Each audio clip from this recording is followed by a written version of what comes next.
Praise the lord. ప్రభువైన యేసు నామములో అందరికీ వందనములు.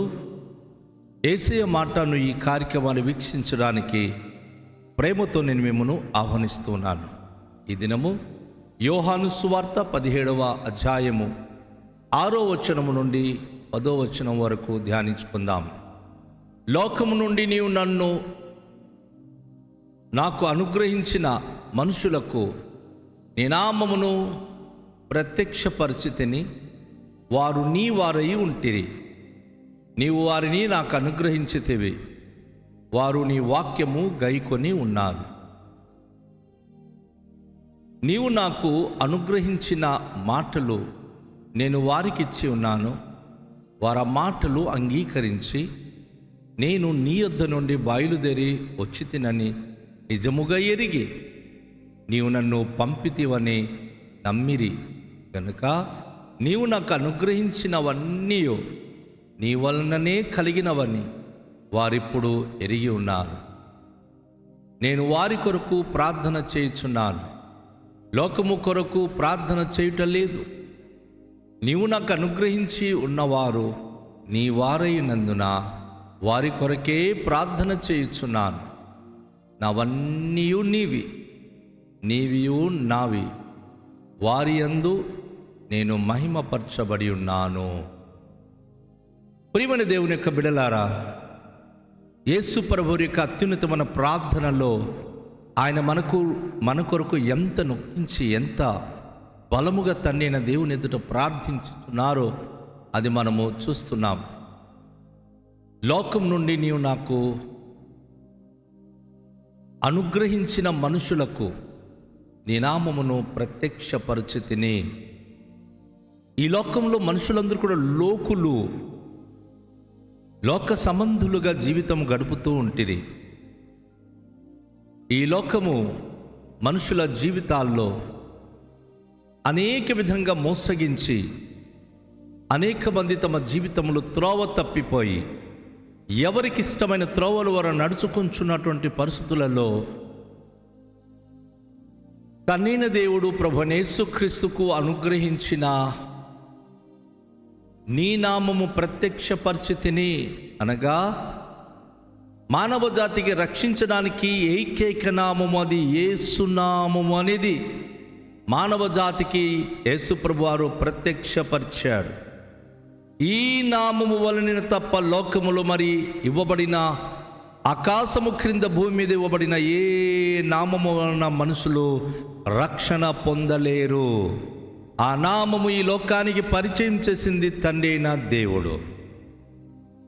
గాబ్రియేలు దేవదూత ఆ రోజు యోసేపు దగ్గరికి వచ్చి, అయ్యా, మరియమ్మ గర్భము ధరించి కనబోయే కుమారునికి యేసు అని పేరు పెట్టు, తన ప్రజల పాపం నుంచి ఆయన వాణ్ణి రక్షించును అని క్రీస్తు ప్రభువారు పుట్టుక సమయంలో దేవదూత చెప్పిన మాట.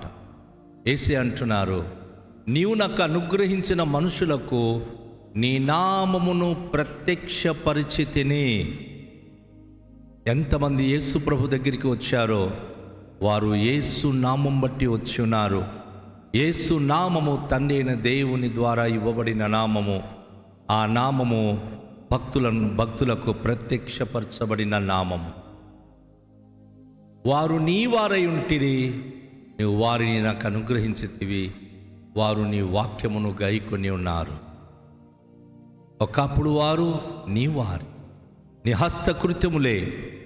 కానీ యేసుప్రభు రాకముందు వారందరూ తమ ఇష్టానుసారంగా జీవించిన వారు. వారందరికీ తండ్రైన దేవుడు ప్రభువైన యేసుక్రీస్తుకు అనుగ్రహించినందున యేసు నామమును బట్టి ఆయన వాక్యమును గైకున్న వారందరూ యేసు ప్రభును బట్టి తండ్రి అయిన దేవునికి సొంతమై ఉన్నారు, దేవునికి ప్రియమైన వారయ్యారు. ప్రభువారు అంటున్నారు, నీవు నాకు అనుగ్రహించిన మాటలు నేను వారికి ఇచ్చి ఉన్నాను. వారు ఆ మాటలను అంగీకరించి నేను నీ యొద్ద నుండి బయలుదేరి వచ్చి తినని నిజంగా ఎరిగి నీవు నన్ను పంపితివని. ఎంత గొప్ప విషయం అండి, మర్మముతో కూడిన మాట. తండ్రి నువ్వు నాకు అనుగ్రహించిన వారందరికీ నీ మాటలు నేను వారికి ఇచ్చాను. నువ్వు చెప్పిన మాటలు నేను వారికి చెప్పాను. మీరు చెప్పిన ప్రతి మాటలు వారు అంగీకరించారు. అంతేకాదు, నీ యొద్ద నుండి నేను వచ్చానని వారు ఇప్పుడు ఎరిగి ఉన్నారు. నువ్వు నన్ను పంపితివని వారు నమ్మి ఉన్నారు. ఒకప్పుడు యేసు ప్రభు వారు తన్నిన దేవుని నుంచి వచ్చిన వారిని నమ్మలేకపోయారు. కానీ ఇప్పుడు వారు నమ్మి ఉన్నారని యేసు ప్రభు వారు తన్నిన దేవుని దగ్గర ప్రార్థిస్తూ, గనుక నీవు నాకు అనుగ్రహించిన అవన్నీ నీ వలననే కలిగినవని వారిప్పుడు ఎరిగి ఉన్నారు. ఏవైతే యేసు ప్రభు వారికి కలిగి ఉన్నదో, ఏవైతే యేసు ప్రభు వారు కలిగి ఉన్నారో, ఏ అద్భుతాలు చేస్తున్నాడు. భక్తులు ఆ రోజు ప్రార్థించినప్పుడు అపోస్తుల కార్యం గ్రంథంలో వారు అంటున్నారు, దేవుని యొక్క హస్తములు చాచబడి ఉండగా, తన్నిన దేవుని యొక్క చేతి వ్రేలు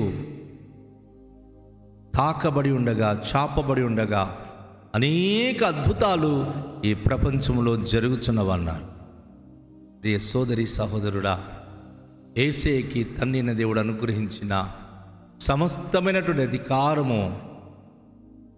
అధికారం బట్టి ఎన్ని అద్భుతాలు చేసి ఉన్నాడో, అది కేవలము తండ్రి అయిన దేవుడు ఒకనికి తోడై ఉంటేనే కానీ ఇటువంటి కార్యములు ఎవరు చేయలేరని ఆ దినాల్లో అనేక మంది ప్రజలు గ్రహించారు. యేసు ప్రభువు వారు అందుకే అంటున్నారు, నాకు అనుగ్రహించినవన్నీ నీ వల్లనే కలిగి ఉన్నవని వారు అనగా శిష్యులు ఇప్పుడు ఎరిగి ఉన్నారు. వారిప్పుడు గ్రహిస్తున్నారు. నా ప్రియ సోదరి, నా ప్రియ సహోదరుడా, ప్రభు వారు చేస్తున్న ప్రార్థనలో మరొక విశేషమైన అంశం ఏమిటంటే, నేను వారి కొరకు ప్రార్థన చేయుచున్నాను. ఎవరైతే నమ్మి యేసే దగ్గరికి వచ్చి ఉన్నారు, నా సోదరి, నా సహోదరుడా, ఆనాడే నీ కోసం దేవుడు ప్రార్థించి ఉన్నాడు. లేకపోతే ఈరోజు నువ్వు ప్రభుతో ఉండలేవు. ఆయన ప్రార్థన ఎవరి జీవితంలో ఫలిస్తుందంటే, ఎవరైతే యేసే మాట మీద నిలిచి ఎన్ని ఉడుదుడుకులు వచ్చినా, ఎన్ని దూషణలు వచ్చినా, ఎంతమంది ద్వేషించినా చెక్కు చెదరక ప్రభు కొరకు స్థిరంగా నిలిచి ఉన్నారో వారి కొరకే యేసయ్య ప్రార్థన చేయబడినవి. ఆ ప్రార్థన ద్వారా వారు స్థిరపరచబడి ఉన్నారని మనం గ్రహించాలి. లోకము కొరకు ప్రార్థన చేయుట లేదు. నీవు నాకు అనుగ్రహించున్న వారు నీ వారై ఉన్నందున వారి కొరకే ప్రార్థన చేయుచున్నాను. ఎంత గొప్ప మాట అండి! ఎంతమంది అయితే తండ్రి చేత ప్రేరేపించబడి, తండ్రి చేత ఏర్పాటు నుండి యేసు ప్రభు దగ్గరికి వచ్చి ఉన్నారు. ఈరోజు నీవు, నీ కుటుంబము, నీ పిల్లలు, మీరు తండ్రి చేత యేసయ్యకి అనుగ్రహింపబడిన వారు. దేవుని అనుగ్రహం లేనిదే ఎవరు కూడాను మనము ఒక కుటుంబంగా ప్రభు కొరకు జీవించలేము.